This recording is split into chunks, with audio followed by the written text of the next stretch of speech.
Ladies and gentlemen, welcome back to the Garden Knicks podcast. I'm your host, Apollo Reed. I'm here with my family, of course, Rick the Ruler, What up, my man? boy Joe, and of course, we got my special guest who's probably gonna pop on in a second. State. Everybody, if you know State, you know State. So shout out to everybody. How y'all feeling, man, after that game? You on Twitter, you know State. Yeah, if you're on Twitter, there's no way. If you're on Knicks Twitter, there's no way you don't know State at this point. You know what I'm saying? For whatever reason. There you go. You see the hoodie on him. You see the hoodie on him. State is in the middle of a show while he's on the show. This is some diabolical shit that he's doing right here. Some real diabolical, you know what I'm saying, new age shit. But hey, listen, King, do your thing. I'm gonna let you rock out, you know what I'm saying? But we're gonna chop it up while we here. Shout out to the chat, my man Ivan in here. Peace to the God. How you doing, my guy? Ivan, what's good, bro? Xavier's in here. You're Xavier. How y'all doing? Good, man. No year goes unanswered. No year goes. You already know how that go. That's the anthem right there. So of course we here after we played the Pistons, which we expected a dub. But you can't really act too crazy because the last time we played the Pistons, it got real dicey at the end. Last two times we played them. Last two times it got dicey. What up? Both games they had a lead in the fourth quarter. Both games. And I heard a record. I think not a record, but whatever. I think when we're up by 10, when we lead by 10 in the game, we've only lost 3 of those games all year. Yeah, when the Knicks got a lead, it's over, bro. Which is crazy. So, that just goes to show that these guys don't let up. Like they go up and they stay up. You know what I'm saying? A lot of these teams, they have monstrous first halves and second half is like a tight game. And it happens a lot. But usually when we get in that situation, we come out with the dub. But tonight we played the Pistons. Of course, they didn't have Cade Cunningham. They didn't have their other star, Quentin Grimes. And unfortunately, you know what I'm saying? I tried to slip that one in on you. I'm like, I wasn't going to say nothing. I was going to let it rock. Yo, my man played like 6 games. He's played 6 games as a Piston. He's like 4 for 28 from 3 as a Piston. Listen, man, there's a lot. And I think 3 or maybe all 4 were against the Knicks in the fourth quarter. Right, exactly. I think it was like he was like 4 for. I don't know what he went crazy. Yeah, he went off. He went crazy that game, and it was kind of like, yeah, he's corny. He's a con, but whatever. Because it was like after that, you don't do anything. But shout out to Grimes. You know what I'm saying? I'm not gonna hate you. You know what I'm saying? It was just corny for you to go crazy in one quarter only against the Knicks. What happened to the rest of the teams you played against? But whatever. But we handled business tonight. Let's get some of these stats up here so we can look at something. So of course. You can't talk about this game without talking about Donte DiVincenzo. It's crazy, all the amazing basketball we saw tonight, and you might remember a few baskets from Jalen Brunson. You know what I'm saying? And he threw in a measly 28 points. You know what I'm saying? But Donte DiVincenzo is 14 to 23 from the field, 11 to 20 from the 3. He broke the record for single game record for 3-pointers. Yeah. Which he did against Evan Fournier, which is hilarious to watch because Evan Fournier played the best defense of his career trying to stop this guy.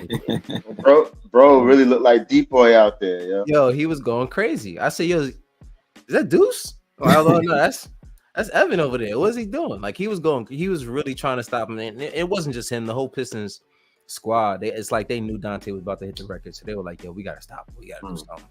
You know what I'm saying? And whatever. You know what I mean? And it ended up not working out in their favor. But Donte, he goes up for 40, plus 20 on, 2 assists, 2 steals, 1 block, 5 rebounds. You know what I mean? He's just, I don't know what you could say. Yo, Apollo. Yo, what's good, King, right? Talk to me. I got you. Yo, now I'm muting you, right? Yo, Apollo, right? I got you right now. We recording live on YouTube, so make sure y'all go follow my guy, God of Knicks podcast. Yes, sir. If you pulled up, you will see me on the screen. Make sure you like and subscribe. I'm doing 2 things at one time.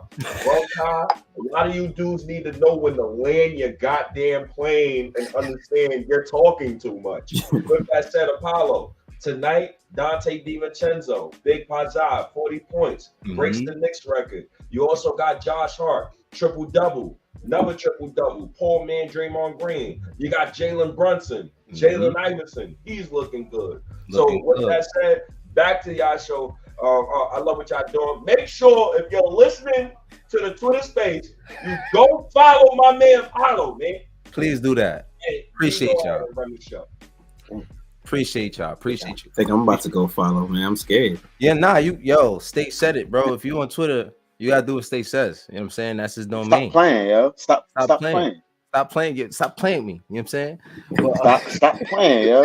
Five. You know what I'm saying? Yo, stop playing for. Nah, but for real though. Hit me with that subscribe, man. I appreciate you. But anyway, back to the game. Back to the game. Dante, Rick, tell me how you felt watching Dante go off for Dante's Inferno today. You know what I'm saying? Talk to me. Yeah, I gotta say I'm pleased that he's a Knick, man. Like when we first traded for him or got him in a trade, I was just like, I don't know. You know, we didn't really do much, but we got Dante. All right, we'll see how this goes. But man, he's been really solid, really, really solid player. And tonight he just showed what he can do. And I just hope that we, take that and keep going and moving forward and do something this postseason. That's really what I'm waiting to see. Who comes back healthy and how we play in the postseason. So Dante, keep it up, man. Joe, talk to me. Talk to me how you feel about watching Dante's Inferno tonight. The big rag goo. 41 minutes, 14 to 23, 11 to 20 from 3-point. He got up 23s, yo. That was wild. He got up 23s, y'all. That was wild. 11 to 20 from 3. Somehow 1 from 3 from the free throw line. Don't ask. 5 rebounds. I'm sorry. 2 assists, 2 steals, a block. Plus 21. I mean, what more can you say about this guy, yo? Like, one thing that I was worried about earlier in the year was like, because you knew he would shoot the 3 fine, but he wasn't finishing around the rim. He was missing a lot of layups. Like, it was actually scary to see him drive to the basket. Right. He seems to figure that part of his game out now, and it's just all coming together. He's hitting mid-range jumpers when he needs to now. He's doing a little bit of everything. Floaters. So it's beautiful to see his game just kind of round out, man, the way it has. So shout out to Dante, man. Shout out to the Villanova 3, holding it down with 30 out. And it's the time. It's really the timing too. You know what I mean? It's not just what he's doing. It's at the time that he's doing it because we need him to be doing it at this point. You know what I'm saying? It's he hasn't been doing this every single game. Of course, he's not dropping foot. We'd be talking about Dante in a different light if these are games that we saw every night from Dante DiVincenzo. Right. But effort every single night. You never got to question his effort, his defense, his decision making. You know what I'm saying? His passing. The only thing that is not on every single night is his shot might be on and off. He's a streaky shooter. A lot of shooters are like that, especially at that position. You know what I'm saying? But more often than not, Dante does everything you really want him to do at that position. You know what I'm saying? And he takes on the challenge. He's not the greatest defender, but when it comes to getting in those lanes and, making that right tip pass, he's always making the right decision. So, you know what I mean? He's just disruptive. He's disruptive. He's disruptive on defense. Dante is 7th in the NBA in deflections, right? In deflections. He's really disruptive on the defensive end. Like he's a solid 3-and-D championship role player. Absolutely. Now the Knicks got to find out where the other pieces fit because we got 3 first-round picks coming in this year, and you got Mitchell Robinson questions, you got iHeart questions, you got OG Anunoby. He's made of brown paper bags. You got questions about him. So, Dante just showing up, and Dante and Bride, I think combined, their 2 contracts they make about $16 million. That is absurd. Those are the Knicks put this front office low-key put together some of the wildest contracts I've seen for the talent that we have. It's outrageous.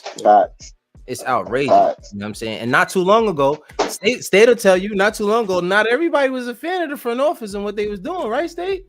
Talk to me. They still cool, but I'm not giving them no flowers. No. You don't give them flowers yet. The job ain't done. Job ain't done. But I do appreciate how they built this roster. You know what I'm saying? Now it's, Tibbs got to do his job. You know what I'm saying? You got to fulfill your job and your role and all that. You got to get these guys right And you know what I'm saying? What we did last year, I felt like if things were a little bit different, I don't know. You know what I mean? Hopefully, what we saw in the playoffs from Julius was due to injury. You know what I'm saying? Let's just say that, right? If that's a healthy roster, I could see us taking Miami to 7 and maybe even taking it all the way, you know, not all the way, but, you know, getting out of that series. Now, that was a roster that's completely different from this team right now. You know what I'm saying? These guys are really tied together. Even without OG, we still are one of the best defensive teams in the league. It's kind of wild how that happens. You know what I'm saying? And then if you're going to throw OG in the mix, you're going to tell them, listen, we need you to play in this series. We'll rest you here and there when the game, you know, because usually when you get further on in the playoffs, there's more rest games in between the games. I don't see him missing a lot of games throughout the playoffs. I just don't see it. I see they're going to take as many chances as they can throughout the season. Let him do his thing. But getting back to Dante, the disruption that he causes is just, you know what I'm saying? Like, you can't really. I'm watching highlights right now. Like, how many times I see this guy just annoying as hell. Poke the ball away from behind. Yeah. Like, he's tipping balls in the passing lane. He's just all over the place. He reads those passes pretty well. Where he can. Shout out to all the clowns and all the busters out there that was in a panic and losing their minds. The Knicks are 14-11 without Julius Randle. Everybody needs to fucking relax. Yep. We good. If you don't think that it's okay, go check what the 76ers record is without Joel and then get back to it. Yeah, exactly. I disagree with that. Shit ain't sweet. You disagree. I ain't say shit was sweet, but we're 14-11 without him. What more could you ask for? That's cute. You want more? No, it's not even that. All of that gets thrown out once it hits April 14th, brother. Like once we play the Bulls the last game. I'm not you talking about the playoffs though, bro. I'm talking about stemming the tide while this guy's been out. And Knicks fans that was losing their mind when we were losing games. Like we weren't supposed to lose games without our second best player. That's correct. That's all I'm talking about. Yeah, we need the guy back for the playoffs, bro. Yeah. Absolutely. But I'm just talking about like Knicks fans were losing their minds when we would lose a game, and it's just like some nights is gonna be like that without this guy. Mm-hmm.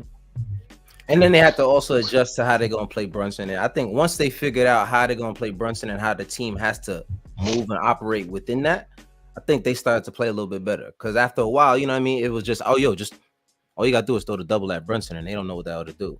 You know what I mean?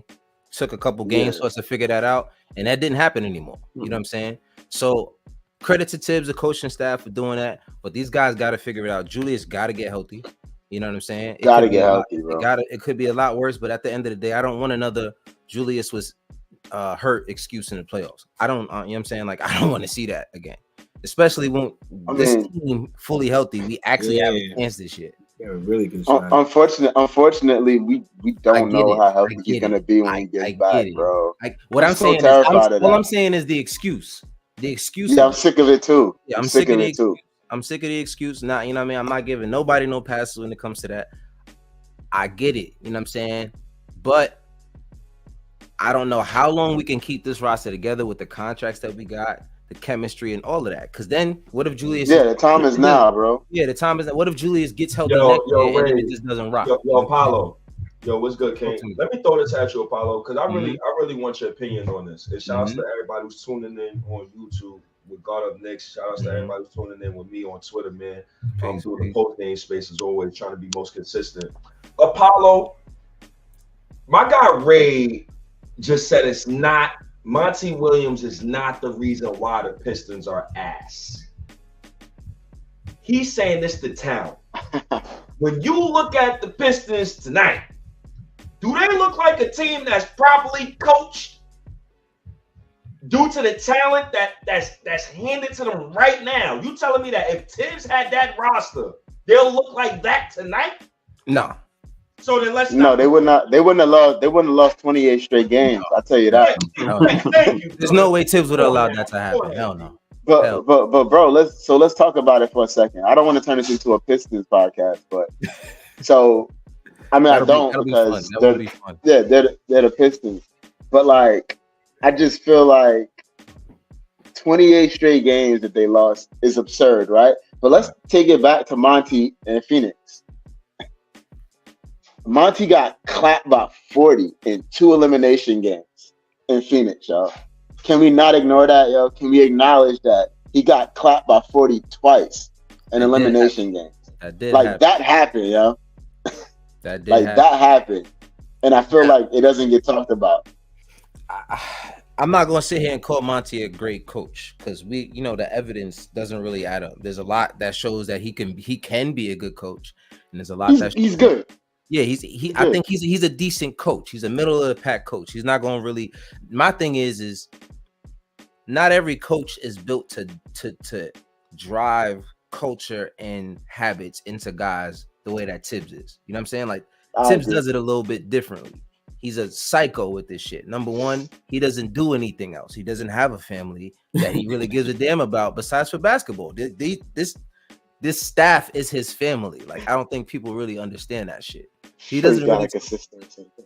Yeah, I'm sure he's got some blood relatives out there. Sure he loves her. I'm sure he loves his sister dearly. But I guarantee he doesn't talk to as much as he talks to his staff. Nowhere near. And I mean, even in the off season, he probably talks to his staff when he talks to his sister. But he's a psycho like that. You know what I mean? And that's why at this point, I haven't. And I'm gonna be honest. Not all of us was fans of Tibbs. We were not all. Joe, different.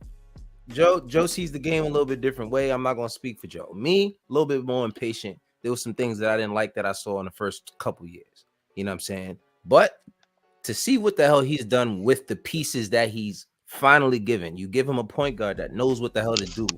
You know what I'm saying? You give him a point guard that can hit a shot. You know what I'm saying? You give him a bunch of guys that want to play around these guys. You know what I'm saying? Like, shout out Alfred Payton. Please don't. But it's shout out Alfred Payton. No slight.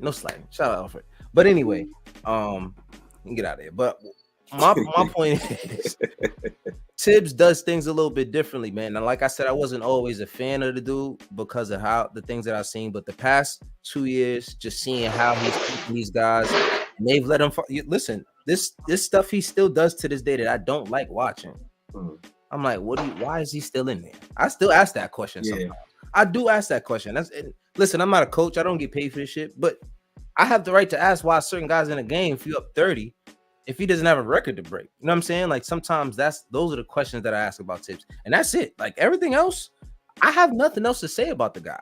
You know what I mean? The fact that the only thing I can say about you is when we're up 30, like, why is this guy in the game? All right, cool. But that's not something I'm gonna sit here and just be like, oh, I like it. Nah, I don't like it, but shit, the trade-off is amazing right now. You know what I'm saying? From what we're seeing. But anyway, let's get back to the game because I don't want to, like you said, we went crazy. Almost talked about the Pistons and all that shit. But Miles McBride. We could talk about a Piston. We could talk about Bogdanovich. An ex-Piston. But we'll get to him later. Nah, he's still a Piston. He's still washing the stench off, bro. Yo, I don't know, bro. He's playing like he still got like a red and blue jersey on sometimes. So I kind of like he gotta wash the stench off. He was okay tonight though. He had okay tonight, but a lot of it, I'm hoping that this wasn't I'm gonna bust my old team's ass kind of game. You know what I'm saying? So I want to see more of this from Boggs. I want to see you attacking the way he was attacking tonight and getting to the paint and taking certain shots, and you know what I mean, just a lot of shit that he's been doing. A lot of turnovers, him driving into two guys, and I'm like, that is Boggs. That you don't. You're not like that. You're not like that, bro. Number one, you're not like that. Number two, you not on the Pistons no more, bro. You got a whole bunch of good players surrounding you. You can pass the rock. It's okay. I promise. It's gonna give it up, bro. It's okay. Just get a ball up. But Bojan is terrible. And Burke's terrible. Bro, I can't wait until we're fully healthy and we don't have to give them so many minutes. You know what I mean? And we can play them situationally. That's what I'm looking for. When you can put Boggs in the game because you kind of want to spread the floor, he might be able to hit an open shot for you in the corner or something like that. And Burks too. Cool. But running them for 10, 15 minutes in a game, especially when you put them out there together, oh my God, sometimes that shit is frustrating to watch, dog. That's like, what is that Monty's fault though? Like, you know what I'm saying? Were they always like that? I don't know. Nah, so it's funny that you say that.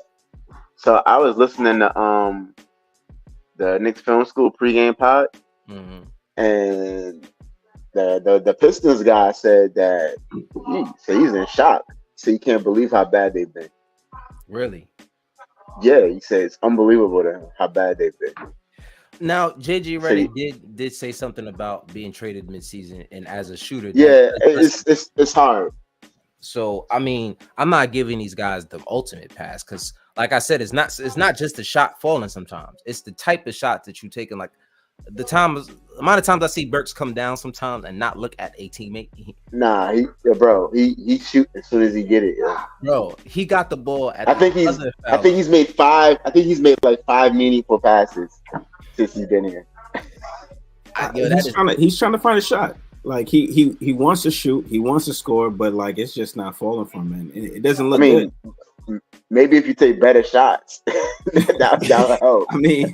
I mean that's easy for us to say, but I mean like he's out there, he's trying to find what his shot is and make an impact. Because when he left the Knicks the first time, he left on a good note.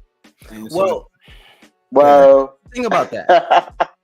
The Burks this is the difference. Depends on who you ask. Burks looked a lot like the Burks we're seeing now. The difference was we had nothing else outside of Julius and RJ at that point, and quickly, you know what I'm saying? So when you had Burks out there, that was your best shooter outside of quickly. You know what I'm saying? Like you really had nobody else out there so it's like, let him go ahead, do his thing. So he would I remember him coming down and not passing the ball, taking a shot, brick. And I'm like, all right, cool. Because nobody else is here. Right. We need that. Like, go ahead. Like, just like the first game in the playoffs. Was it the first game when we played the Hawks? I think game 1 when he had like 20 something points that first game. And I was like, well, this is what we need him for because nobody else could do it. But I know he's not going to do this every game. You know what I'm saying? Now we're starting to see it, and we're a way better team. Yeah. We're a team that's used to these guys 3-4 seconds, ball's out of their hand.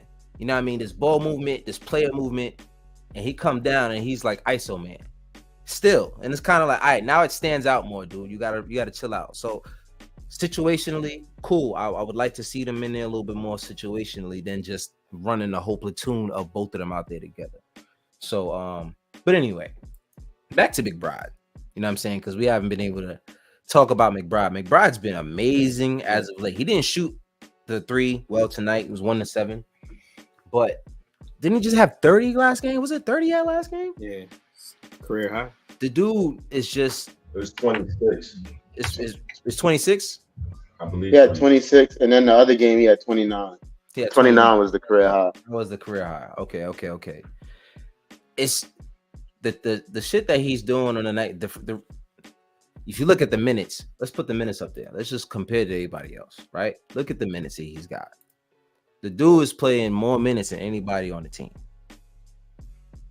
And it's like, did you expect this when we traded quickly? Did anybody expect this when we traded quickly for him to be playing 43 minutes a game?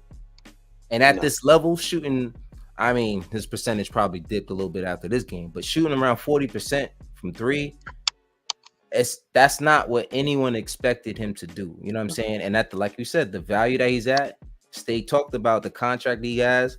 It's just to watch this dude blossom. Ever since he's been given the opportunity, he came right in. Everybody was thinking at first, like, is this a fluke? Is the first couple games? Yeah, he's hyped because he's getting more minutes. Nah, he's been here every time. It's to the point now where dudes put that shit up. I'm like, that's good.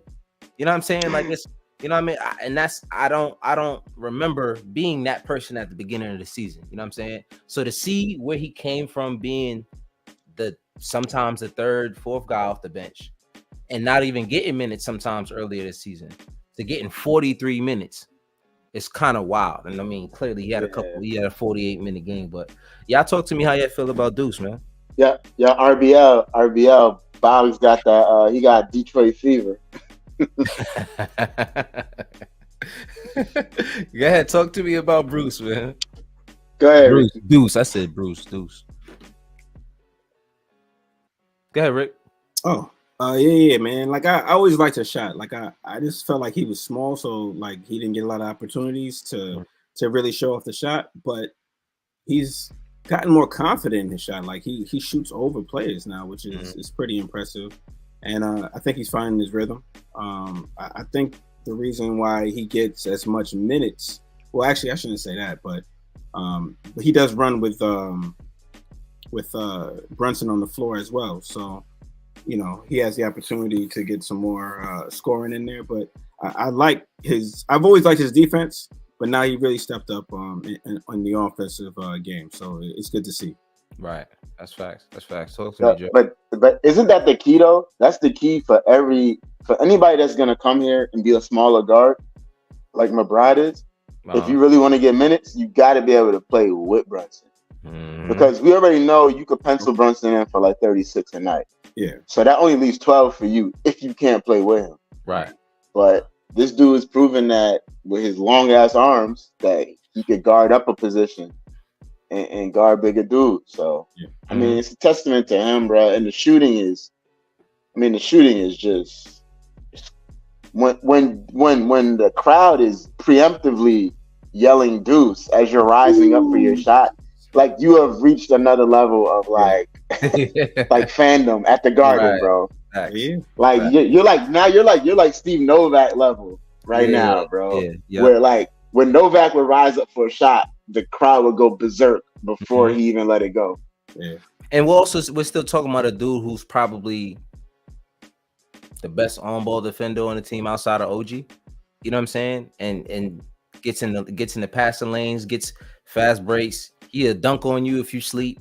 You know what I'm saying? Like, this kid is an all-around athlete. He does everything. You know what I'm saying? He sees the game a little bit differently than your normal young point guard. You know what I'm saying? But it says a lot about these guys who can play together. You know what I'm saying? It's not just guys having good games and stuff like that, but it's the chemistry that allows these guys to take a night off and let another guy have a night. That happens all the time. You know what I'm saying? Like Josh Hart, we ain't talking about. Who was that he bopped in the fourth quarter? He caught somebody at the top of the key. Was it Sasser? I think it was Sasser. He went between the legs and like crossed him over and just left him standing there. And then Sasser went and got him back. He definitely got him back in the corner because I peeped that. I was like, all right, see, y'all going at each other. Cool. That's cool.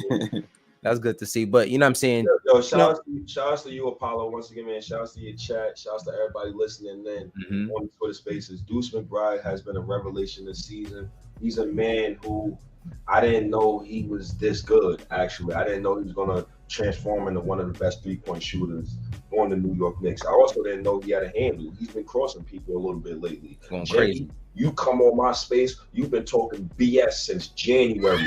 You don't never come up here and provide nothing in the Knicks community. I'm warning all of you dudes that come on here and just come on the internet, and these be grown men.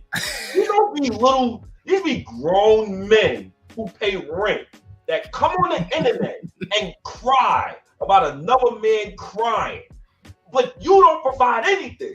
You're not giving nobody nothing for free. You're not giving us no free services. You're not giving nothing. Shout out to Deuce McBride, man. Taking up space. Yo, it's hilarious. You got to be in the space when this shit happen to really get it. That should be hilarious, bro. Talking that nonsense. Deuce McBride. You know what else about Deuce McBride that I love too? You know what I love about Deuce McBride too? Is Deuce is how can I say this? He never complained, right? So bro, exactly. We had a lot of complainers, bro. I'm saying we had a lot of complainers, but rightfully so. Quickly, he deserved to start. Obi Toppin, Randall was playing like garbage. He deserved to get his goddamn minutes. RJ Barrett, should we talk about it? But Leon Rose has done a great job of putting all of these guys in positions to succeed on teams that is allowing them to flourish. So, you know, Deuce McBride, he's allowed to flourish.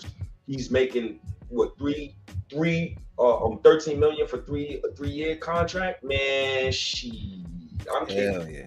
Shout outs to Deuce, man. You can't beat that. You can't beat that, man. It's just the value that Deuce is bringing you On the nights not number one, he's always gonna be ready, whether he's starting or not. Like, you know what I'm saying? Yep. He's been starting for the last 3-4 games now, and he's been ready every single game from the start to finish. You know what I mean? He might rest a couple minutes, and he's right back out there because he's reliable. And to have somebody to start their career off being that reliable, a lot of these guys don't figure out how to be this reliable until they're about 20, 26, 28. They get around that age, then it's kind of like, oh, this is what a team needs. This is how I get minutes. He's figured it out right away. That's just in his DNA. You know what I'm saying? So I see a long career for this kid.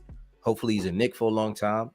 He's the kind of player who's not too high on the value, not too low on the value, so you can keep him around for a long time. That's why it's been so easy for the dudes for Golden State to keep Draymond around, because it's like, yeah, he's good, but he's not like that good to where you got to pay him that much money. So you could keep that kind of contract on your team for a long time. So Deuce is one of those guys. I'm hoping that we could, have that kind of luck with him in terms of his tenure as a Knick.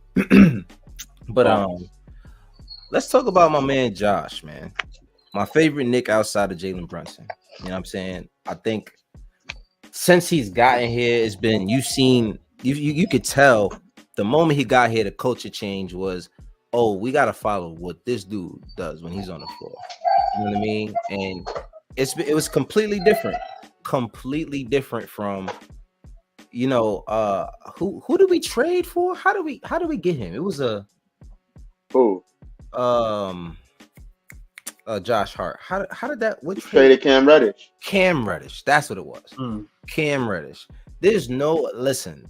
At the time, that trade didn't go over well. Really? I don't know why though. I thought it was a brilliant trade. Trust me. State could talk about it. Man, yeah, Knicks Twitter is the Twilight Zone, bro. It's wild. But in asylum. The Cam Reddish time period was wild. You know what I'm saying? Like, and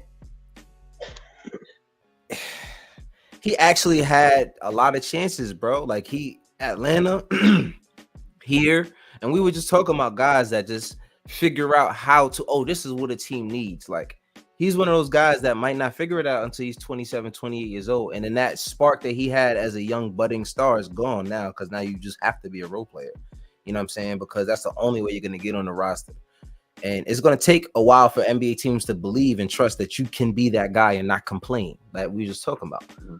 So that's the thing about Cam, to me, was the talent was there, but he wasn't willing to sacrifice. You know what I'm saying? Like, sometimes I might not touch the ball. Sometimes I might not get in the game. You see Shake Milton on the bench with a big ass smile on his face. You haven't played. How many games has Shake played since he's been here? You know what I'm saying? Like, he probably been in like 2 or 3 for garbage time. Right. And you don't see him mad. He be on the bench smiling. He be the first one up half the time, because people like to have that kind of energy on their bench. I don't give a damn how talented you are. If you're going to be on the bench mad that you're not playing, and there's guys sitting around you that get that energy and the vibes off of them too.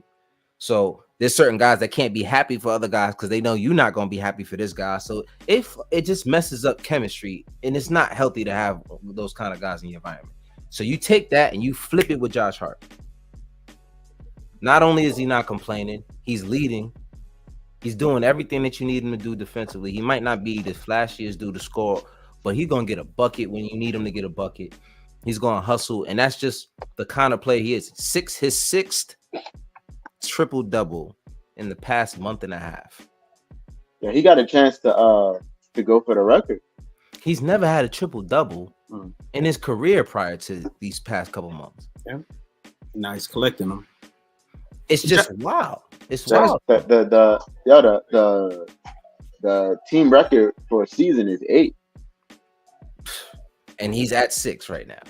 And he got 6. And the way he been getting them like quickly, he been racking them up. He got a chance to break the record. And he's gonna have a lot of opportunity, because it doesn't seem like they're gonna rush Julius back. No, they're not. They're gonna be running a lot of Josh Hart at the 4. You know what I mean? So you got Josh Hart at the 4 running a lot. It's, to me personally, he has a couple more opportunities to not only break the record but set a nice one. You know what I'm saying? Like, we got 11 more games left in the season. And you telling me he only needs to get 2 more triple doubles, 2, 3? Yeah, you know what I'm saying? Like it happens really, really fast. You know what I'm saying? But you know, number one, we got 43 wins, which, you know what I mean, if we just get 7 more, we can hit that 50 mark. That's me. I want to see 50. If I could get 50 out of my guys, I'm not gonna complain. I'm not gonna complain if I don't get 50. Yeah. You know what I mean? Because clearly, if we get anywhere near 50 with the amount of games that Julius Randle and OG and these guys have missed, and Mitch, is crazy. That's key. So hold on. We got 43 wins, right? 43 wins tonight. We got what? 12 games left? I think it was 12 before tonight, so I think it's 11. Let me. So it's 11 games. So we got to go 7-4. If that's what it is, yep. That's doable. But it's about to get hard after like the Raptors and the Spurs. Like we got some games coming up, man. We got OKC coming up. We got Boston coming up. We got 11, yeah. So the only teams that I see us really, I can't say that because you know shit happens. But the teams that should be a challenge for us: Thunder on Sunday. I mean Miami, but I'm not really worried about Miami. The Bucks next Sunday, and then the Celtics the next Thursday. I'm worried about Miami only because they fighting for their lives. Right now, absolutely, for sure. But if OG's back, I'm not really worried about that. And that's 4 games away. That's over a week. That gives OG and time. The Bulls been a little spicy. Are they on their way? Are they in the play-in? What is the standings looking like? The Bulls are 9th. Yeah, they're in the play-in. Yeah, they've been spicy, bro. Like you're not just going. You got to beat them. They're not gonna just give it to you. But I'm also not worried about none of these motherfuckers, honestly. Right. We gotta play them. Whoa. I'm gonna keep it real. We gotta play them. We played them 3 times. 2 times. 3 times? 3 times. 3 times we played them. 3 times. Listen, they're spicy. They're spicy team, bro. They really are. Every team is going to turn it up to match what we've been doing this year. I expect that. You know what I'm saying? Like, I know what other teams are doing, but what we're doing is, if not equally, a lot more impressive from what we came from just last year. You know what I'm saying? And last year was a wild improvement. You know what I'm saying? That's a fact. Knicks dealing with multiple injuries throughout the season. We still staying afloat. We still staying afloat, and you still got guys coming. Mitch might be back this week. You know what I'm saying? We talking about Mitch, then you get OG back. First of all, you got all of that defense you adding to this roster. Number one, we already number 2 in defense? Number 1 and 2 in defense in the league? I don't see and a lot of these heavy teams are gonna start resting their guys. I wouldn't be surprised if the Celtics rested their guys that game, honestly. You know what I'm saying? Because they locked in for the number 1 seed. Why would they keep playing? They don't have nothing to play for, really. They don't got nothing to play for. You know what I'm saying? The Bucks too. The Bucks might be locked in for the 2nd seed. Why would they go out there? Still Knicks fan. Still Knicks fan. What's up? Oh, yeah. Oh, Bill, let me apologize to the chat. I've been neglecting the hell out of y'all, bro. I apologize. I truly apologize. So, RBL, I see you in here. I see Namar Skilling. Let's go. Yes, sir. Yes, sir. Still Knicks fan. Said, what's good, family? Salute to the chat. Salute to Joe, Rick, and Apollo. Shout out to my guy State, who was on his Lil Wayne mixtape running through the Knicks community. That's exactly what he's doing. Shout out to my boy State, man. Shout out to my boys. You know we go way back, like 4 flats, bro. Xavier got a string of. I feel like he got one more coming. Oh, I see. Oh, he's brewing. He's brewing. Yeah, he cooking right now, bro. Yeah. He in the kitchen. All right. So Xavier says, I think the Knicks are playing possum with these injuries. I see where you're going here. I like it. I thought that too. I see where you're going. No, bro, I'm not gonna lie. First Julius was ramping up. He was on his way back. And then it's like, he'll be back soon. And it's like, what? You kind of want to be worried, but it's like, this is Julius we're talking about. Like, you know what I'm saying? Like, I don't. You know it's crazy because I feel the same way, bro. Absolutely. I feel the same way, Apollo. Like, I feel like it's Julius. Like, this dude is like a cyborg, right? Like, there's no way. But then on the other hand, I'm like, what if he really is like What if still he really? jacked up? No, I don't. See, my thing is, I think if anything, Julius probably said, all right, I saw how this went last year. I rushed it back. I didn't see and test and make sure I was 100% before I came back. Because if you remember, he came back right before the season ended. And then he didn't have a reason. Then he ended up missing the first game. Or didn't he rolled his ankle in the first game? Yeah, it was an injury again. So he just got injured. So I don't think it was anything. Yeah, so I do see him thinking about, all right, longevity. Do I want to risk it in the regular season? You know what I'm saying? I don't. You don't want to come back just for the postseason. Yeah, he gotta play, bro. No. I think he's going. He's going to come back before it. I highly doubt Julius takes the rest of these 11 games off. They got 11 games left. I don't. But he ain't even had full contact yet, bro. Yeah, he hasn't. That's what makes me like feel I like said. it's real. I think it's more by design though. You know what I'm saying? Because at this point, we do want you to get back into rhythm before you come back. You know what I'm saying? But at the end of the day, it's not like we losing and we need you for positioning. You know what I'm saying? Like, because it like you said, Celtics, Bucks, they're gonna start resting guys because their position is pretty much set. You know what I'm saying? So we're not in their position, but at the same time, by the end of the season, we might be in a position where like, yo, play him a few games, see, you know, get him a run, you know, get him a good 20 minutes. You know what I mean? See how he does, because it's not like it's an ankle or knee or something like that. It's a shoulder. He could take jump shots for the whole game. You know what I'm saying? But I do want to see him get minutes. I do want to see him get in it. But anyway, let me finish up Xavier's. If he's shooting jump shots for the whole game, then... I know. Trust me. I'm just throwing that out there. You giving me. Nah, bro, listen, my PTSD is kicking in, bro. Chill. Hell, all I'm saying is that he might not want to be out there doing everything. You know what I mean? He could ease himself back in by doing that. But you're bringing me back to game 6, bro. I don't when he took 2 shots in the paint. Yeah. I don't know. It was 3 shots. It was 3. whatever it was. My trauma will not let me forget. Whatever it was, it was scary, bro. Like, no, it's 2 shots in the paint, 3 shots inside the 3-point line. That's what it was. I feel like you're trying to like offer that guy up to me. That's not what I want, bro. Absolutely not. Well, all I'm saying is not during the playoffs, but I'm saying he can get a run in without getting hurt. Is all I'm saying. That's all I'm saying. But don't he gotta play his game though? Yeah, he's gotta test that out, bro. I need to see him. But listen, I need to see him like bury somebody under the basket, bro. Yeah. Look, this is what I'm saying. Last year, what was it? It was an ankle injury. That's why he could not do that kind of shit that we're used to him doing. That's different. It's lift, planting, putting yourself in position in the paint, jumping. You're worrying about landing, all of that shit. That's, to me, why I think you got most of that, Julius, based off of what I've seen so far. So, but like I said, let's finish Xavier's. So you're not worried about the way he uses his shoulder?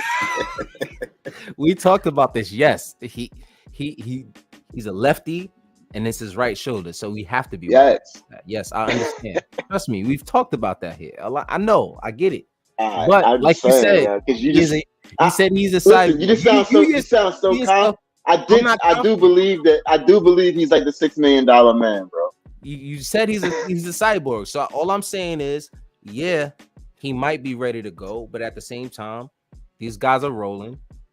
At this point, it's possible that you throw him in a lineup and then he start losing because now we got to start playing around Julius again, which I don't even think he really gets. I think we're honestly overthinking this whole shit. Really, let's just let him. It's possible we are. It's possible. But my bad, bro. Xavier was cooking though, and Xavier's cooking. Not a food getting we went off the rails. The food getting cold. Hold on, let me finish this plate. So I think the Knicks are playing pot. All I did, I said one sentence. The first part of the sentence. Yeah. We went crazy. My bad, Xavier. All right, so I think the Knicks are playing possum with these injuries. They're being strategic and shifty. Yes, all these players were hurt, but after a while, I feel like they also saw we still have good positioning without 3 of our top guns. Yes, they have to get rhythm with the team, but it's more valuable to go into the playoffs healthy. Also, by holding Julius, OG, and Mitch out games, they can't get all NBA or all defensive, aka they don't demand big money in the offseason. The Knicks can, money-wise, could potentially re-sign a lot of these guys on all good contracts. Knicks are playing chess. Long game. I could see that vision there with the long game. Like I said, I do see them, trying to balance it out. You know what I mean? Not saying, hey, you're going to rest or, hey, rush back. I think it's kind of feeling it out, letting you. Yo, Apollo, I want to shoot this question. I want to shoot this question at all of y'all. Mm-hmm. And this is the question that bothers me the most. Mm-hmm. We know we're going to make the playoffs. That's not, that's mm-hmm. God's given. Exactly. Who would you rather play on your way to the Eastern Conference Finals? Would you rather play Orlando in the first round and then possibly play the Celtics in the second round? Or would you rather play the Miami Heat in the first round and then in the second round you play the Milwaukee Bucks? What do you prefer? Ooh, that's okay. So I mean, obviously you would ask for the easiest route out of the first round, which would be Orlando, right?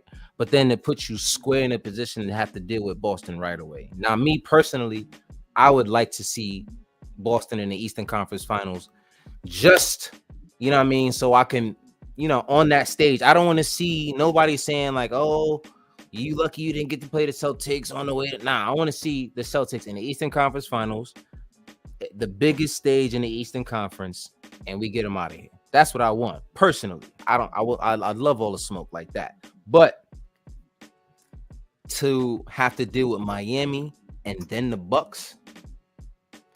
First of all, how many guys are we gonna have healthy after that Miami series? Is what I'm worried about. That's a real honest question. Facts, bro. Facts, because they taking at least 3 of our guys with them. Taking at least 2 to 3 guys with them. If they're going down, y'all coming with us. Luckily, they don't have Kyle Lowry no more because that'll be 3-4 guys you taking out. But it's just gonna be Bam and Jimmy. They're gonna be taking out a whole, and maybe even Jaquez. However, I don't know how to say his name. I sound old as hell when I try to pronounce these names. But anyway, Jaime Jaquez. That's how you say his shit. Yeah, Jaime Jaquez.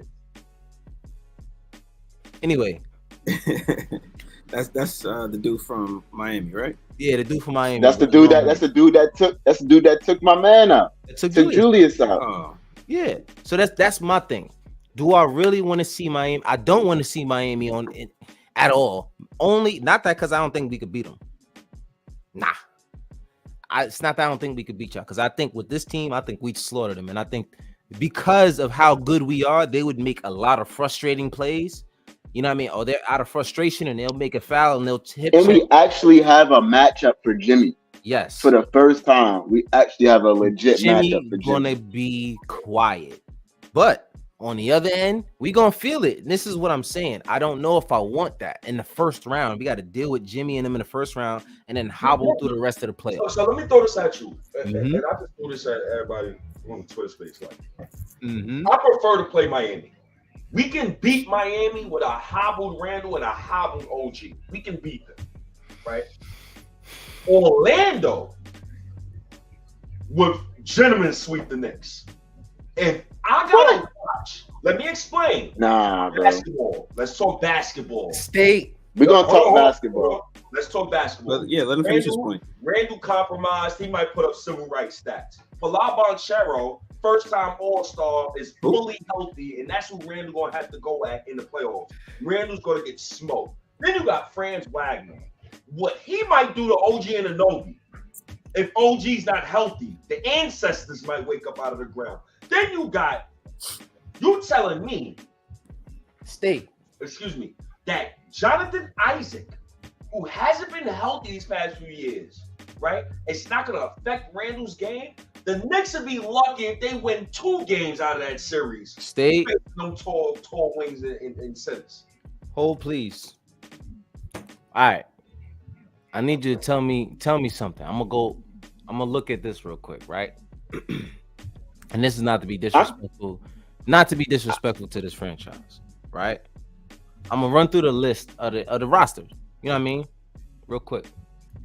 Paulo Banchero, Mm-hmm. Franz Wagner, Fire. Keep going. Franz Wagner, Keep going. Jalen Suggs. On the career Intensity year, keep crazy. going. Great defender. Absolutely. Keep going. Absolutely. Keep going. Anthony Black.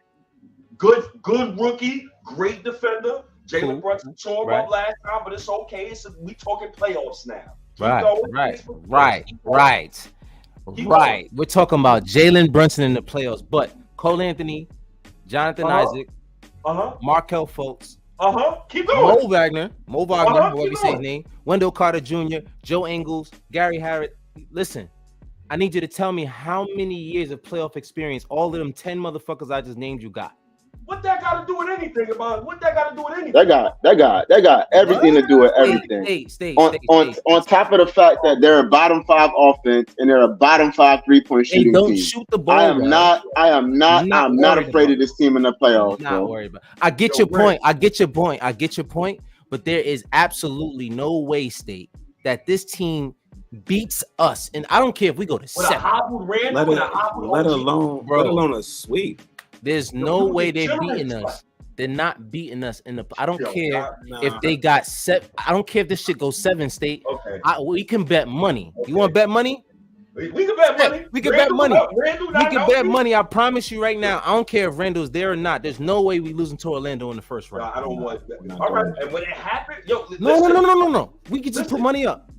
No, we can put the money up. I'm telling you right now, Randall's gonna be hobbling, right? I prefer Miami. Hobbly how? We don't know that. We don't know that. How? We just watched the last 2 playoffs runs with him. What are we talking about? How? That was you talking about last year. You said he's gonna be hobbled this year.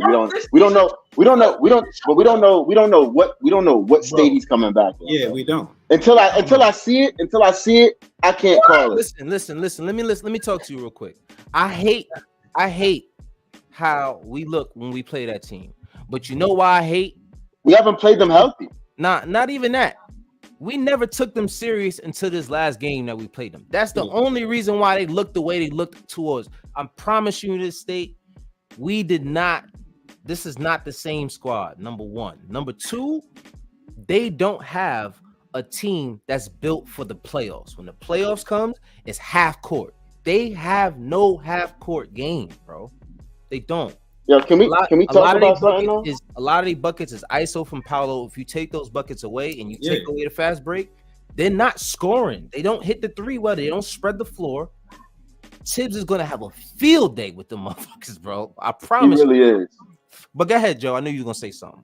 Yo, so the first time we played them, we were relatively healthy, if I remember correctly, and they beat us. They beat it, yeah. Second time we played them, no Jalen Brunson. Mm-hmm. The third time we played them was, I think, right before or after the trade, where we had like nobody. No Julius.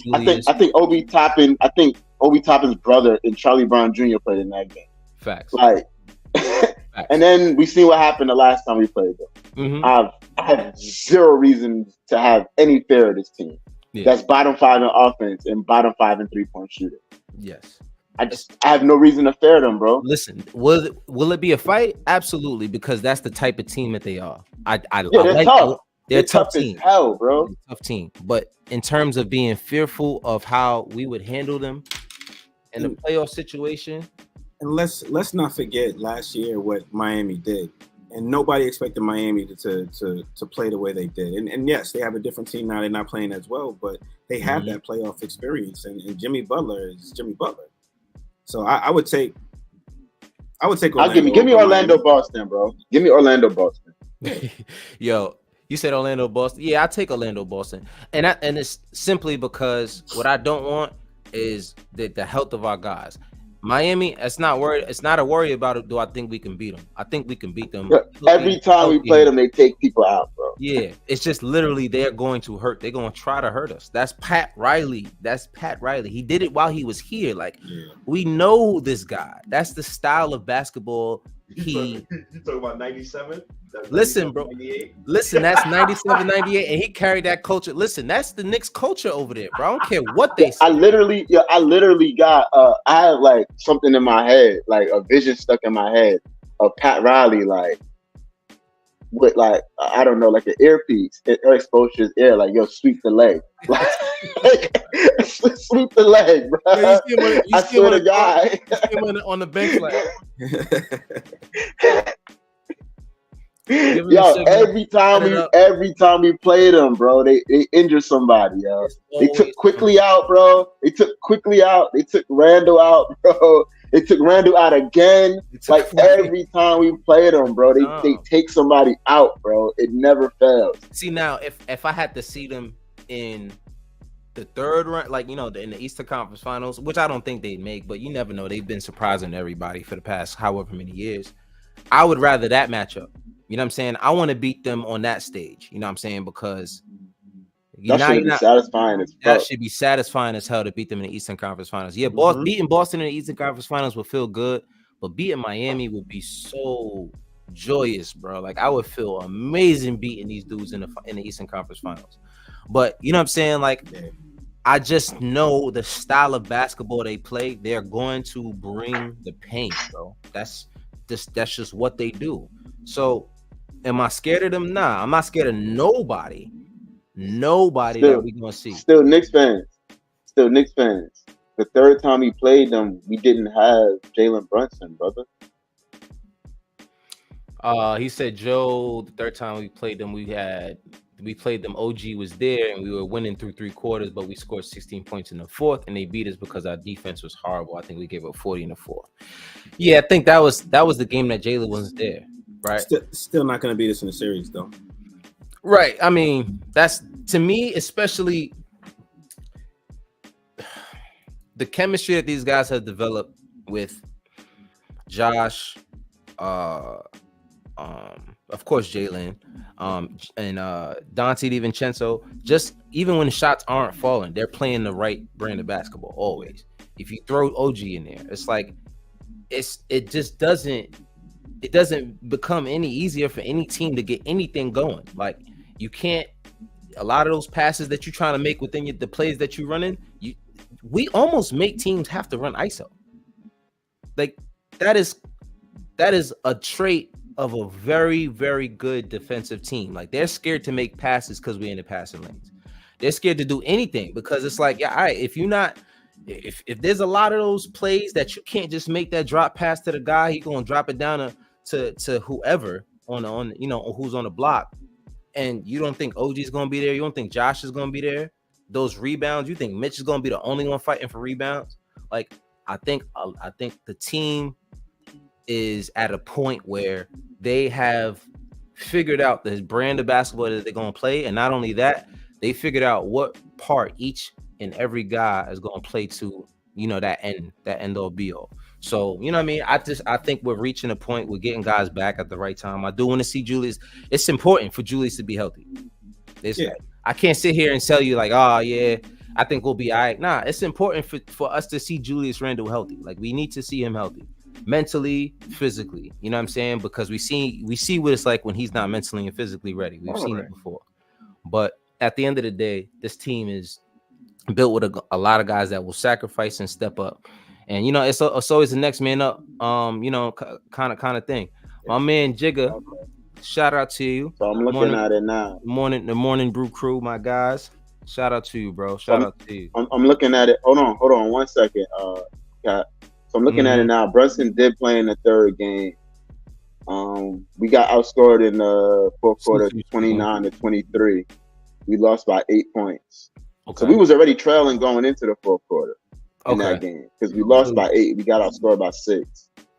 Nah, but I think that's the point that I think he was just bringing up information, but he's also not worried about Orlando either. You know what I'm saying? Because all right, y'all keep sleep, yo. I'm gonna remember this combo, yo. And you think I'm not? We've had multiple. We've had a lot of. Huh? Yeah, and one last thing. That third game, OG did not play. Also, that third game, OG didn't play. OG didn't play. DiVincenzo didn't play. And Hartenstein didn't play. And Hartenstein didn't play. That's the game we lost. Oh. Okay. Yeah. Okay. That says a lot. I mean, listen, man. State got a great point. We lost that game. We lost that game in the second quarter. We got outscored 38-19. game was over. Yeah. I think like State says, those guys, that's the bunch that when they play against us, they bring it. They don't, you know what I mean? They don't shy back. But I think when it comes to the playoffs, they're not designed. That team is not designed to be. Yet. Not yet. Jacob Toppin played 17 minutes in that game, guys. Oh man. Like, can we really? Yeah, Charlie played 9 minutes in that game. Our bench was Taj Gibson, Jacob Toppin, Deuce McBride, and Charlie Brown Jr. Like, can we just flush that third game? Yeah, I'm good. Is it safe to say we can flush that? I'm good. Nah, he's not convinced. He said maybe I confused it with Indiana. Yeah, I think that was the Indiana when we got our doors blown off in the fourth quarter. We didn't stop them. I think they shot like 60% from the field that game. We didn't stop them all night. Mm-hmm. Yeah, man. I mean, Jigga said Dante DiMincenzo. That dude was on fire tonight, man. On fire. 40 piece. The big rag goo. Big ragu. RBL says only way Orlando will be in the Knicks if they bring back Horace Grant, Scott Skiles, Dennis Scott, and Nick Anderson. Bro, I'm not going front. They might need Shaq too. I ain't gonna lie to you. Or NT Mac. Anybody, they're gonna have to bring back the whole starting five or the all-time five for the Magic. I'm being ridiculous. But at the end of the day, I'm not gonna say that we're gonna sweep them, but we definitely gonna. I don't think we'll have an issue winning that series and getting out healthy as well. That's another thing that I'm cherishing as part of this conversation. Is getting RBL. We got to be scared of Randall. Yeah, he did say we do have to be scared of Randall. He said I put 300 at Ricky money. We beat Orlando. The only problem with that is I don't think State's going to take Monopoly money. Listen, all right, that's the only 300 I got. Now cuz gonna act like he, you know what I mean, at the bottom of the barrel. Let's not do this. We're not doing this, cuz. Hey man, it's a cold world, bro. I'm not even in the barrel. What you mean the bottom of the barrel? I'm not even. I'm under the barrel. You talking about? I'm trying to find out how to get in the barrel. You crazy. But anybody else that y'all want to shout out to Hartenstein. He's been playing amazing basketball, especially since he's been healthy. We didn't talk about it in the show, but apparently he's had his dad's half black. You know what I'm saying? So it's, this is nice conversation to have. This is cool. Why we gotta have that conversation? We gotta have the conversation because you hear Hartenstein, you're like, ain't no way he got black in there. And his dad is actually black. Yeah, now shout out to Hartenstein, man. Shout out to him. He's like 20% black though. Like, bro, it's funny. I made the joke. I said his new name is Zay Hartenstein. I gave him a black nickname. It's not Isaiah, it's Zay now. So we're gonna call him Zay Hartenstein. That's what his daddy probably called him. He probably did call him Zay. Who else we got? Precious. Gotta shout out Precious, bro. 16 rebounds tonight, 11 of them off defensive, 5 of them offensive. The dude's just been, stepping up around the basket, just trying to protect the basket as much as he can. Yeah, he does a great job with that. He scares me when he shoots, though. Like, yes, he does. That joint be falling, though. I'll be like, hold on, what y'all be afraid of, though? I'll be afraid of getting hit, yo, bro. Sometimes this shit looks like the ball gonna come through the screen. Man. I mean, look, y'all. The only thing only reason I'm not afraid is because he don't shoot off. If he was out there chucking it up, then I'd be like, all right, somebody, Tibbs, go get this guy. Taking Julius amount threes, then I'm worried. It's time to get him out of there. But I do feel like when Julius and Mitch comes back, we will see a lot less minutes from my man Precious. But I don't think he's gonna be, just not getting any minutes at all. I think he'll get some spot minutes here and there. Because I do think that Tibbs understands that he can trust him in certain situations. He's proven to Tibbs that he can trust him in certain situations. So I see him getting a few minutes out of there here and there. But once you get the lineup back, you got Mitch, you got Julius, you got Isaiah. What's his name is playing a lot of 4 recently too. Josh Hart, but you got OG there. There's not going to be a lot of minutes for Precious, but the fact that you just got him there and he's going to be ready to ball out is kind of what I'm happy for this team. It all depends. I mean, yes, you're definitely 100% correct. He's going to get reduced minutes, but we don't know what Mitch is going to look like when he comes back. They're not going to play him like they were playing him before he was out. So I mean, he might just come off the bench. Yeah, he might come off the bench, but he's definitely coming off the bench. He's already said that. Yeah, he's not playing more than 20 minutes. I don't see, and I'd be surprised if he plays more than 5 minutes a quarter. You know what I'm saying? At least for the first round. You know what I mean? Yeah. But at this point, I do see them trying to keep the continuity that they got with Isaiah down there. And even while Julius comes back, throwing Precious in there just to keep a little bit of the momentum of the energy and just the style that we were playing while he was out. I do see Tibbs trying to work him into the lineup that way. But, you know what I mean? I do want to talk about real quick the remaining games that we have left. The next game we play is against the Raptors on Wednesday. I'm not sure. We've lost 11 straight. We've lost 11 straight, but RJ has also been gone. He's been out for like 10, 11 days. Which makes me uncomfortable, actually, that they've lost 11 straight. Because you know how it is, bro. You always feel like they're due. And you don't want to be the team. Yeah, you don't want to be the team that they come in. But Quickly's not playing tomorrow. RJ's not playing tomorrow. Like, it's gonna be really hard unless we Scotty is out too, right? And Scotty's out. Unless we literally completely. Yeah, so we should definitely wash them up. There'd be no reason for us to lose to that team. And shout out to the family of RJ Barrett. Sending condolences. Experiencing the passing of his younger brother. I know that's not something that anybody wants to deal with. So, that's crazy, bro. You know what I mean? Shout out to his family and hope they're doing well. He's been out for a while, so I think he'll be inching his way back soon. But it's towards the end of the season. They're not making the playoffs, so why even rush back? You know what I mean? You do want to get some run, but at the end of the day, these guys Quickly's not playing tomorrow. I mean on Wednesday. He might play Wednesday. He didn't play today, so he might play Wednesday. He might try to light us up. Hold on, let me see. Did they say what was wrong with him? Quickly as well. Who? Nathan? Nah, not Nathan. Quick. Did they say why he was out? Oh no, I don't. Check the chat. He lost the level one too. Oh yeah. Well, there you go. I wouldn't be surprised. Shout out to you, still Knicks fans. Yeah. So I wouldn't be surprised if these guys don't. Oh, Quick lost the level one too. Oh, that sucks. Yeah. So I mean, it's a rough time. That's crazy. It's a rough time, man. So shout out to those guys. Once a Knick, always a Knick. Yeah. Both of them, man. God bless their family. Facts, man. Yo, RPL, I don't even know where the closest Sicko is, brother. Sicko. Yeah, man. So shout out to my guys. Once a Knick, always a Knick. Both of my young boys. I hope everything's all right with their family. Then we play on Friday. We play the Spurs. That should be a dub. Sunday. So hold on. Can we talk about? Can we talk about the Spurs real quick? Sure. So you're not like a little bit concerned that we just get like a Wemby game? Absolutely. There could be, bro.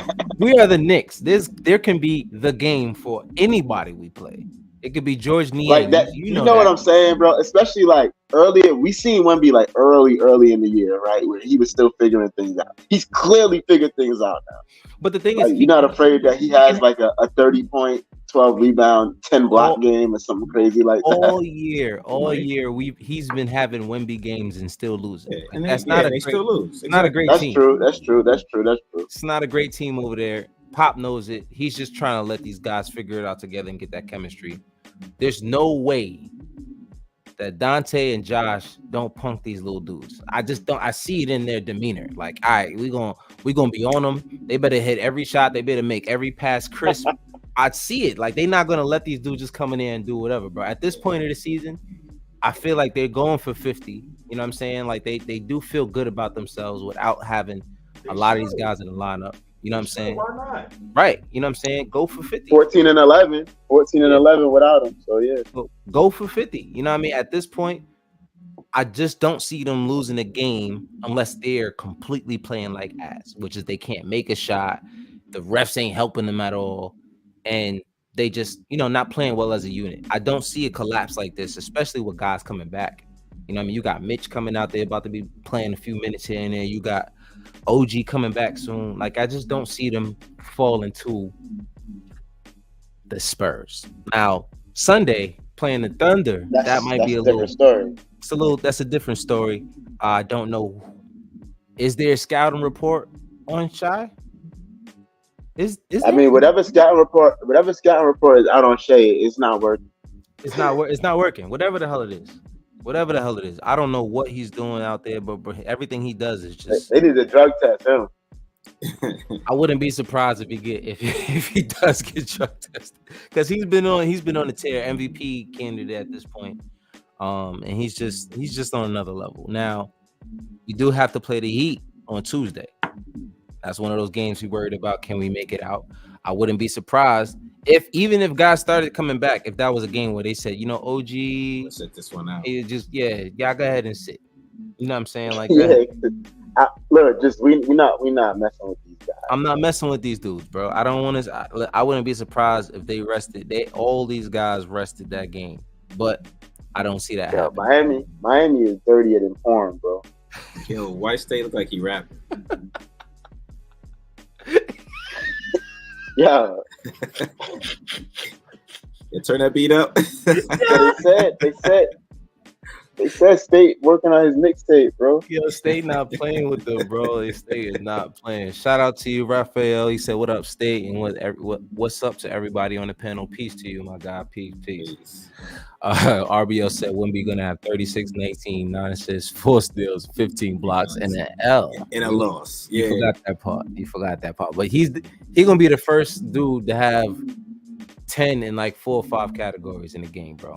Like, I see it happening. There's no way that with his talent, it's not possible. He literally can get. He's not human, bro. He's not human. He's not human. There's nothing that he does that looks normal. Nothing. Talking about Wemby when the Knicks is in win now mode. Nah, bro. Listen, I'm telling you, Wemby gonna have a good game if he does, and lose. They're gonna lose. We're not losing to not versus the Knicks. You seen what Mitchell Robinson did to him earlier this season. I did. That was earlier in the year though. He's a different player. Doesn't matter. You got a nice game, man. Don't get me wrong. Wemby on his way. He getting the confidence, but they gonna catch that L, and I wouldn't be surprised if. I would be surprised if Hartenstein like just shut him out though.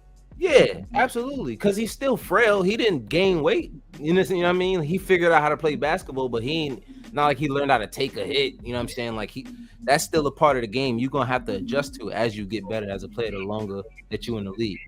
But this team is gonna fight. You hear every single squad that we play. Their coach talks about it.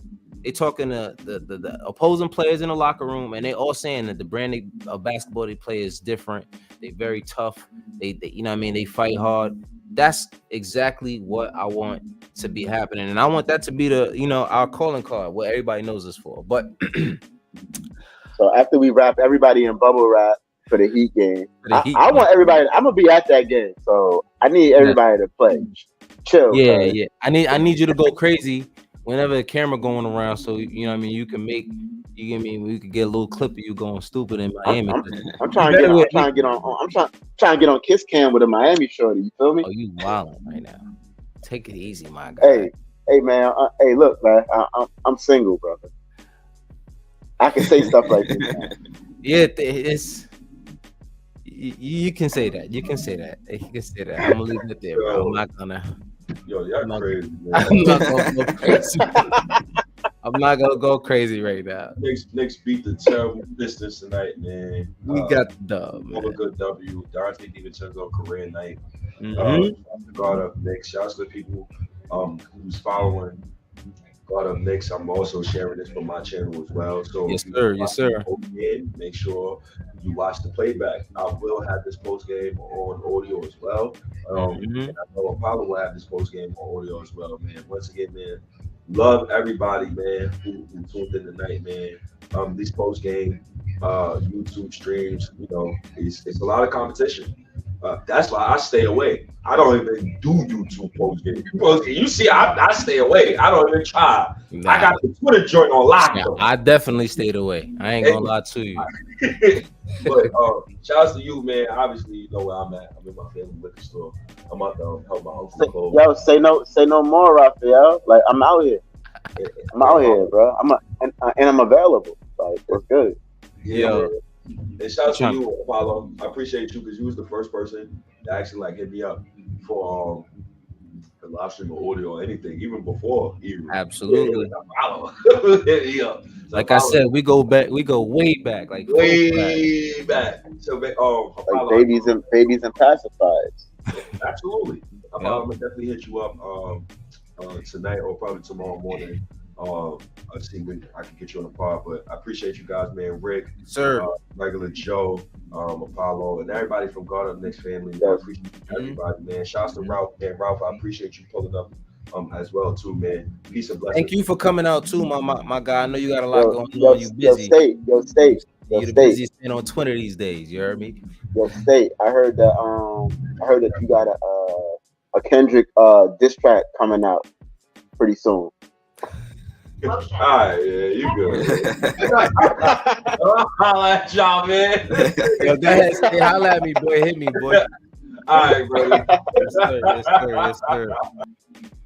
Yo, shout out to my guy, State. Shout out to my guy. You know what I mean? Appreciate you for coming through. And everybody who came from stateside. Appreciate RBL just called you out, bro. Damn. You said, oh, shoot. Yo, next week. All right. Yo, next week, man. Like, damn, y'all ain't gonna try to keep calling me out anytime y'all see me on YouTube, bro. Like, whatever. Yeah, I'm willing to do a show. I'm willing to do a show live from Miami, bro.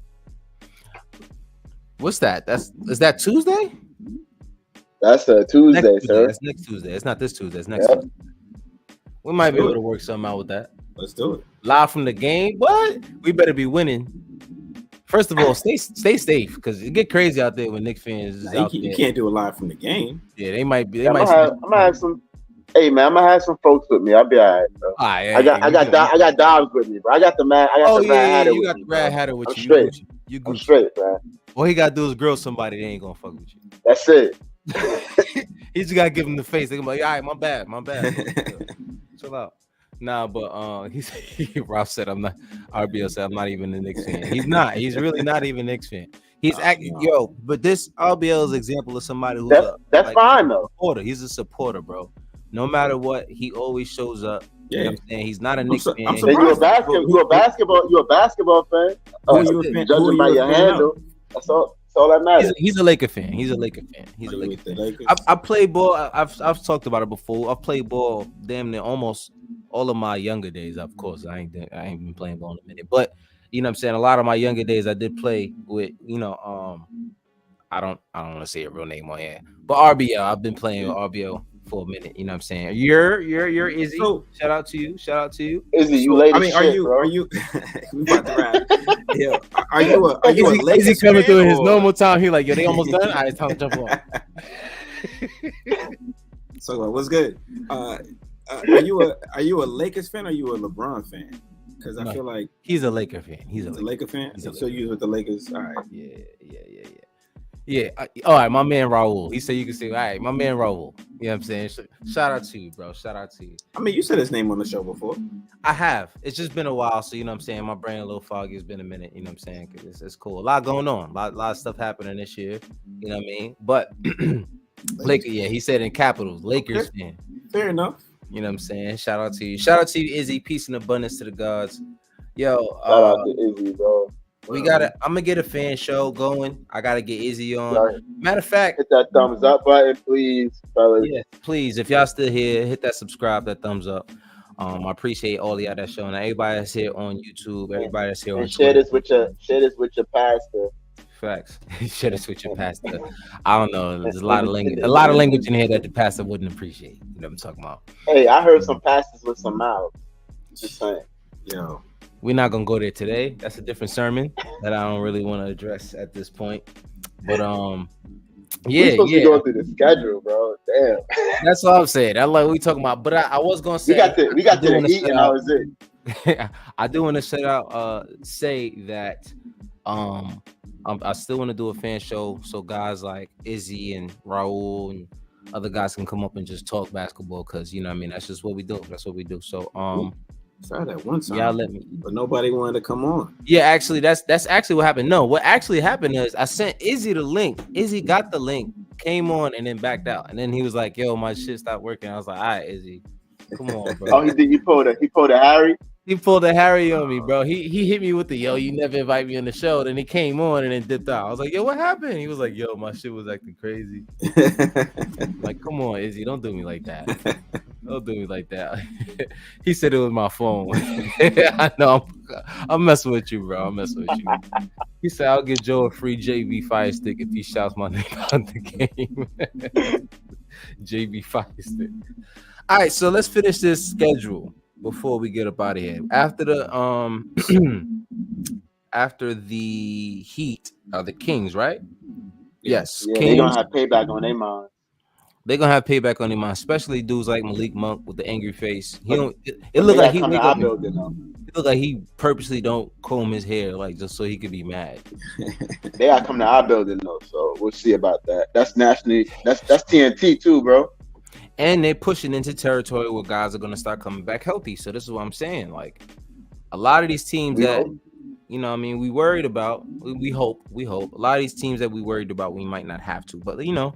You don't want to go into these games thinking that you have a win locked up. Yeah. But at the end of the day, these guys do play in a style of basketball that's been fairly consistent all year. You know what I'm saying? So Bulls after that, we talked about the Bulls, they've been playing a little bit you know, with some vigor, I guess, because they're trying to make the play and they're in 9th place right now. You know, it's a little spicy. Been a little spicy. The Bucks, we know the Bucks. They lost tonight though to the Wizards. Well, see, this is the team we should not be losing to. You see what I'm saying? Like, I know that these guys are spicy. They might wake up, oh, it's the Knicks, but at the end of the day, we better handle business. That's what I'm gonna say. Not that we should, we better handle business against a lot of these teams. Because there should be no reason why we losing to the Bulls. We got the Nets again. I don't want to see us lose to the Nets after we just beat them the other day, and they was talking about, oh, yeah. No, the Nets quit on their season, bro. They quit on their season. You can clearly see it. You know what I'm saying? But Celtics, Nets, Bulls. Yeah, we got to beat these teams to end out the year. I do want to get at least 7 of those wins, so you know we can get our guys 50 wins, and going to the the playoffs healthy. That's the goal. If we gotta wrap Brunson and all these guys, Dante and Bubble Tape, like I don't care. But how many? By the way, Dante breaks the single game 3-point record. How many is he away from beating the record for the season? I think he hit 11. He was at 18. Is it 7 away? Yeah. If he was at 18, he hit 11 tonight. He's 7 away. So I mean, he was at 18. I mean, he got 29. He's 12 away. The record is 241. Oh, it's 241. It's not 240? I think it's 241. Pretty that's sure. Evan. Okay. Man, that's Joe giving you numbers. You gotta roll with it. I can't. I forgot. My fault. I should have known not to question Joe. You gotta know you gotta know your personnel. You gotta know your personnel, man. You gotta know your personnel. If I told Joe my birthday, he said, "Nah, it's not your birthday." I'd be like, birthday. You know what? You're right, Joe. You're probably right about that. You're right, Joe. Joe be like, it says right here. I'd be like, my bad. It says right here that your birthday is December 14th. Nah, but we definitely got to get these dubs. I think that if we can finish this season in the 3rd seed or 4th seed, which is probably more likely, we'll end up playing the Cavs keep winning though, man. The Cavs keep winning, which is why we might end up in the 4th seed, which is whatever. I don't care. I don't care about the Cavs winning because they clearly have proven to be a regular season team at this point. Yeah. And I wouldn't be surprised that whoever they play in the first round this year will probably get them out of there as well. Their schedule is easy as shit, Ricky. That's why. That's probably why. But at the end of the day, why. I'm cool with playing Orlando in the first round. You know what I'm saying? That's me personally. I'm cool playing Orlando in the first round. Number one, we get to not be easy, you know what I mean? I have an easy road, but we can definitely take advantage of their disadvantages or their weaknesses. That's what I'm saying. We can take advantage of their weaknesses. You know, like you saying, them being bottom 5% in the league in scoring, 3-point. I mean, it's just they're very a bad offensive team. Bad offensive team. They can't score. And I think that we could exploit that. I think they're a great defensive team, but I just think we're better than them offensively, so we'll be able to overcome whatever they could throw at us. What if we end up skipping over the Cavaliers and taking third, and then we end up playing the Pacers in the first round? That's a little bit scarier. It is a little bit scarier, but I think we can take the Pacers. But I still think we beat them. Mm-hmm. I just unless they don't like us, become a better defense. They don't guard anybody, bro. Yeah, that's the other thing. But they don't like us. That's the other thing. But also, I do think their style of play doesn't work in the playoffs. They're very up and down. They don't have a lot of half court sets. You know what I mean? I don't think they can do that because the lineups are going to be a lot shorter. You can't play a lot of your bench guys in the playoffs. You typically get eight-man rotations in the playoffs. So I don't really see them having 8 guys that they can throw out there consistently and depend on them to knock us out in the first round. You know what I'm saying? But you never know. But at the end of the day, I don't think that team is a team we got to really worry about in the playoffs. I think our goals are set to get to the finals, but we're going to take every series serious until we get there. You know what I'm saying? Yeah. But that's pretty much all I gotta say. If you're still here, hit that like button, that subscribe button.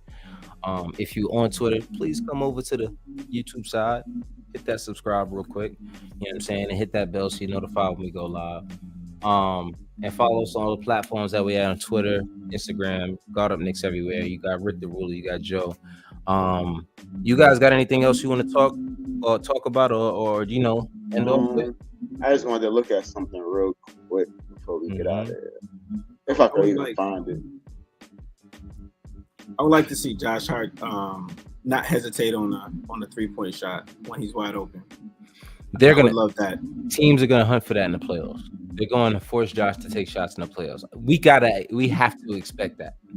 And I think Josh needs to get his ass in the gym. Yeah, you got to work on that. They're going to give that to him. They're going to give you that shot all playoffs long. They're going to give it to you every single time.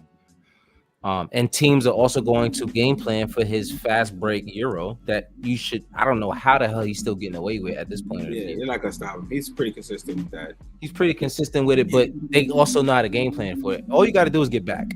Yeah. If you get back, if you get 2-3 guys back, he's gonna pass it. I seen him do it on 2-3 guys, and then they're usually 2 small guys. Whenever there's a big back, he doesn't do it.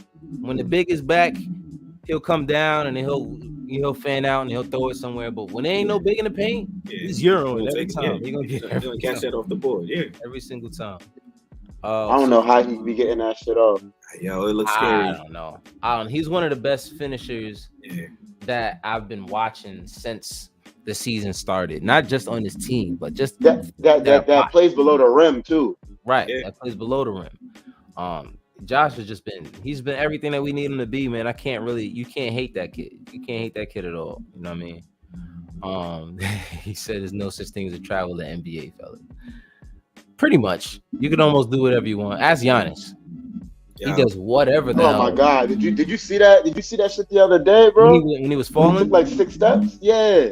I can't stand watching him play sometimes because it's not fair. Like I don't have no problem with Giannis.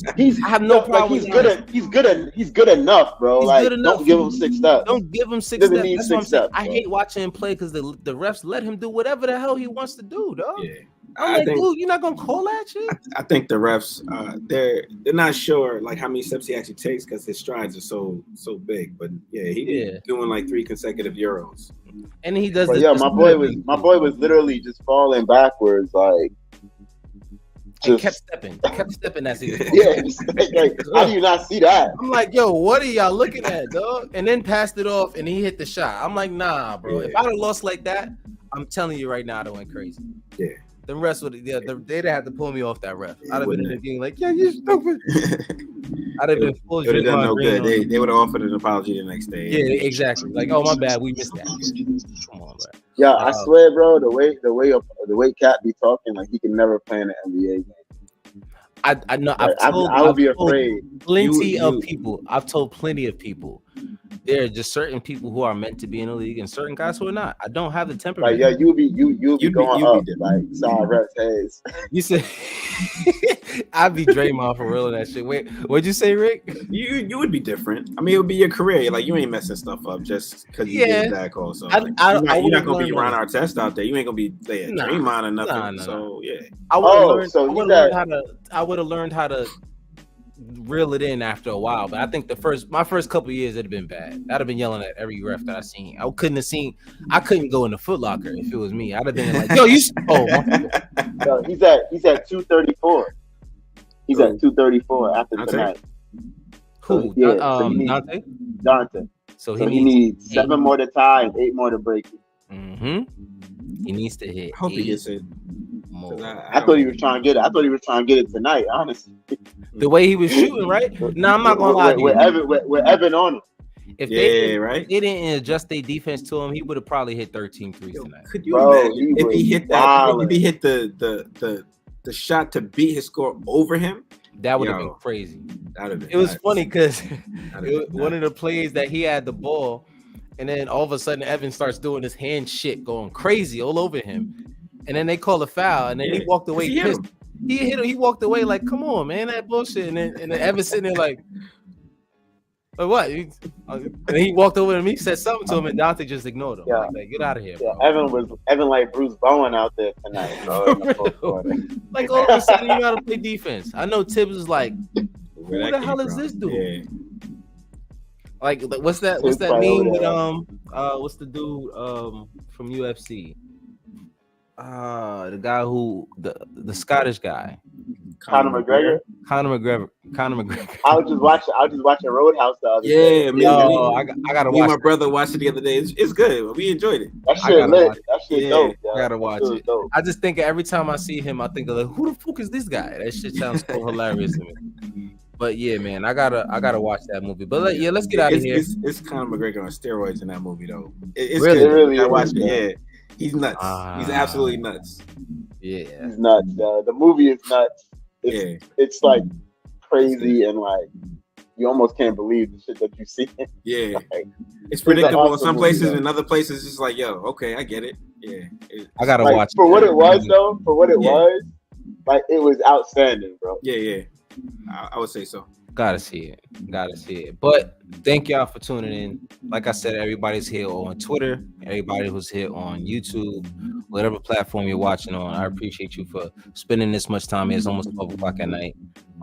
And I hope to see you guys the next time, whenever the hell is. I'm not gonna promise nobody nothing, because even these guys, I tell them, I'm like, yo, we gonna do a show tonight? They be like, yeah, I'm down. Yeah, we down. And then I hit them the next day like, yo, my bad. Something was crazy. Yo, it's just hard, bro. Sometimes everybody's scheduling. We gonna talk, but my schedule is just wild right now. Everybody, your schedule, I gotta readjust. A lot of things change, so that now my schedule and how I run the show is gonna be a little bit different. I've been sleepy, bro. I'm sleepy right now. Tell me about it. I'm sleepy every day. I'll be watching a Knicks game sometimes. If the game is boring, I'm falling asleep as I'm watching the game. Like it's I mean, I enjoyed this show and I fell asleep 3 times. I don't know if you guys. It also wouldn't be the first time, Ricky. That's your trademark, bro. If it was, I'm telling you, if it wasn't for the video, you would hear me snoring on so many of these shows. It's so embarrassing, man. I'm not gonna lie. You and Dre are notorious. I've caught Dre bad times on some. See, Dre, I'm like, yo, Dre. The difference is Ricky's slick. He got the black background. He dark skin. He turn the lights low. You ain't really gonna see. He got the glasses. Dre be sitting there bare face, bright lights, everything like. I'll be like, yo, Dre, wake up. What's up with you, bro? But Dre also works too. Shout out to Dre, by the way. Shout out to my big bro. He works 2 jobs. This dude's like dad of the year right now. He's doing everything. So shout out to everybody. We got crazy schedules. It's hard to keep up with it, but there's no excuse. Nah, don't call me that, bro. I ain't Sleepy Joe, bro. Nah. That might be the new name. We might have to trademark that. We might have to trademark that. Nah, Somebody already got that title already belonged to somebody. Yeah. Okay, I guess I see where you're going there. All right, well, listen, y'all. I appreciate y'all for tuning in. Any last words, my guys, before we get up out of here? Nah. Peace, love, and how it go? Rock and roll. I mean, I don't know. peace, love, and everything. They just mad different variations of that shit. But listen, y'all have some good peace, some good love, and all of that. While I go get me some sleep. Shout out to the chat. Hair grease.